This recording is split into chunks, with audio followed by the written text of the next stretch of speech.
Three, two, one. All right. Welcome back, ladies and gentlemen. It's your boy Razor from RazorTube coming at you today with another Psycho Frontier beta video. And before we get in today's topic, if you guys are new to the channel, drop that sub and like and hit that notification bell for the most up-to-date and recent news about the Psycho Frontier. Anyways, today's topic and what we're going to get into is the Update 2.3 patch notes that were recently released, and we're going to go over the Gorgon nerf and much more that is happening within the Psycho Frontier. So, full disclosure, by the way, I was actually wrong the last video, and yesterday was not the last day for Twitch drops. You can actually see the campaign and the status of when the drops will stop, and there's at least another week for them to be happening to get your chance to be able to play this awesome game. And the devs and Psycho Frontier are still currently active with dropping codes for those who requested access to the game via Steam and EJS. And that's a shout out to the community manager of the Psycho Frontier for letting me know that, because I didn't do my due diligence and my homework. Shame on me. Anyways, with that being said, let's get into the patch notes and talk about all the amazing things that they're bringing out for the Psycho Frontier. All right. So, the Psycho Frontier Closed Beta 2 Patch 2.3. What is it going to bring? It says, "Hi, Prospectors, Patch 2.3 is coming, and it will bring the following fixes and adjustments. We aim to have the maintenance at 10 a.m. CEST, 7 p.m. AEDT, and 4 a.m. EDT on the 6th of April, which is tomorrow. And maybe for some people it's today. Please remember the in-game announcements are currently not working. You will lose your gear if you're on the planet when the maintenance starts. So make sure you get off the planet before these times. That way you don't lose your gear or you don't lose your quest." Anyways, with that being said, adjustments that they've made is they increased the flashlight brightness and fixed close objects receiving too much light. Emotes don't show other players in third person if they are not visible to the player in first person. The ping, and this is a big one, the ping functionality got removed, and the over there voice line is used as a substitute. So this might be revisited in the future, might just be like they're saying it's a substitute, but I do like the pinging mechanism only when somebody doesn't know how to talk and I can just ping, or they can ping for me where somebody is and whatnot. But anyways, they reduced the range effectiveness of the Gorgon. So this is the nerf we're talking about. I don't know if you want to call it the nerf. It's just a decrease. But the Gorgon, they reduced the headshot multiplier from 1.7 to 1.3. The damage is now progressively reduced over long distances, down to 70% damage at 50 meters, which is good because that was a very powerful weapon. They adjusted the MMR, the matchmaking rating, values of players that squad up to reflect their choice of playing as a squad. The more players, the higher the MMR multiplier. The MMR is based on the median loot you evac with, so remember that. They reduced crafting requirements for optics and increased crafting requirements for purple and exotic shields and backpacks, which makes sense. You need more to make better things, right? So, with that being said, let's get into this.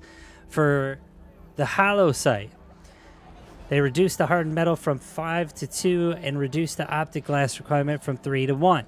For the 4 times optic, they reduced the optic glass from 4 to 2. For the 6 times optic, they reduced the optic glass from 5 to 3. And for the 8x optic, they reduced the optic glass from 5 to 3, which is good. I mean, they are really hard to find, the optic glass. At least I have trouble finding it as a prospector, so let me know your thoughts on that. The epic shield, they replaced 2 times brittle titan ore for 1 times titan ore. Increased the amount of hardened bone plate from 1 to 2, so it looks like you're going to be hunting more Jeffs for epic shields.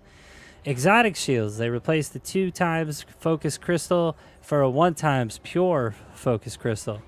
The epic helmet, they increased the amount of radio equipment from 2 to 5, so have fun at Comms Tower. Exotic helmet, they increased the amount of interactive screens from 1 to 2. That's a big deal. I can only find some of those if I get in an instance or a server. I rarely find them, actually. So that's good. All right, so another thing they've been working on is weight reduction. So, reduced weight of healing consumables, shields, and helmets. For weak stims, they reduce the weight from 5 to 3. Awesome. For strong stims, they reduce the weight from 5 to 3. From combat stims, they reduce the weight from 4 to 3. For weak medic kits, they reduce the weight from 25 to 20. And those things, honestly, I would never ever pick them up only because they're so heavy. Hopefully this change will make me think twice about picking them up. For strong medikit, they reduce the weight from 20 to 15. And for the combat medikit, they reduced it from 15 to 10. Now shields, they reduce the weight from 40 to 70 to 40 for all shields. So, which is good. So they reduced the weight from 40 to 70, which was the range, to 40 for all shields in general when you pick them up off the ground after you murk somebody. Helmets, they reduced the weight from the 20 to 35 range to 20 for all helmets, which is awesome. So you can essentially pick up more kits after taking somebody out. All right, so next is backpacks. They reduced the weight of backpacks. This doesn't affect the weight backpacks can carry, only how much they weigh when you put a backpack in another backpack, which is a big deal only because I don't know how many times I've went to go pick up somebody's backpack off the ground to put it in my actual backpack inventory, and I couldn't. So for common backpacks, they've reduced the weight from 30 to 20. For uncommon backpacks, they reduced the weight from 50 to 30.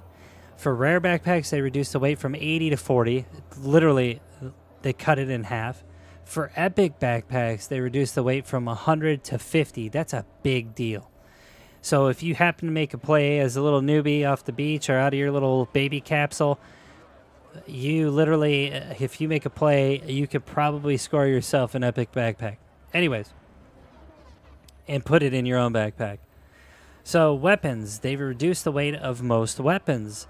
Shotguns, they reduced the weight from the 35 to 50 range to just 25 in general. SMGs, they reduced the weight from 50 to 30. ARs, they reduced the weight from 50 to 35. For battle rifles and snipers, they reduced the weight from 50 to the 60 range to just 50 in general. And for special ammo, they reduced the weight from 1 per ammo to 0.3 per ammo. Now, they've also reduced the creature sight and chase distance, which is great because for all the prospectors out there, I know that the aggro range for these bad boys was a little ridiculous, but it was manageable, right, once you got used to it. Anyways, they reduced the chase distance for rattlers and striders. They also have reduced the peripheral vision when idle for striders and marauders. They reduced the sight distance for striders, rattlers, and marauders. Or marauders, not marauders, jeez. All right, they've also removed 3 jobs as they were created for a different tuning. Tools for the job, ambush, and self-defense. Adjusted the level streaming again, so it should become even smoother. Awesome. So with bug fixes, they fixed an issue that bullets sometimes got fired and registered twice, which that could be a big deal in a firefight. Fixed an issue with the creatures sometimes regenerating health in combat. They fixed an issue where lost items could count towards mission progression in the end of match screen. They fixed an issue with the birds sometimes not triggering correctly, and they fixed an issue with marauders not reacting to being shot. So that's a big deal. Now the Jeffs are even more dangerous. So a little bit of info. The game now automatically picks your strongest GPU during the startup to prevent some players from experiencing bad performance on good machines. We additionally fixed a handful of exploits that could be abused in several different ways. They're not stating what they are, but they fixed some exploits. Known issues. Data in the battle log can sometimes show misleading data, which is true. As usual, please feel free to share your feedback with us. We already have some things on our list for patch 2.4. Thank you for your patience, prospectors. See you on Fortuna 3. Now, let me know what you guys feel about this in the section below, the comment section below, rather. And let me know what you think about the changes that are coming to us tomorrow, as of late, for the Psycho Frontier 2 closed beta. I think there's a lot of significant changes that change the ball game quite a bit when it comes to the Gorgon being nerfed, or, well, you know, decreased in a way, and the effectiveness of it being changed. And then also the weight of certain items, the way you loot people is going to change now. You might be able to pick up more after every firefight while you're on Fortuna. So, with that being said, I appreciate your guys' time. I will put the link to the patch notes in the description below. Make sure you guys hit that sub and like button for the most up-to-date Psycho Frontier beta news. And we'll be covering this game pretty much from here on out.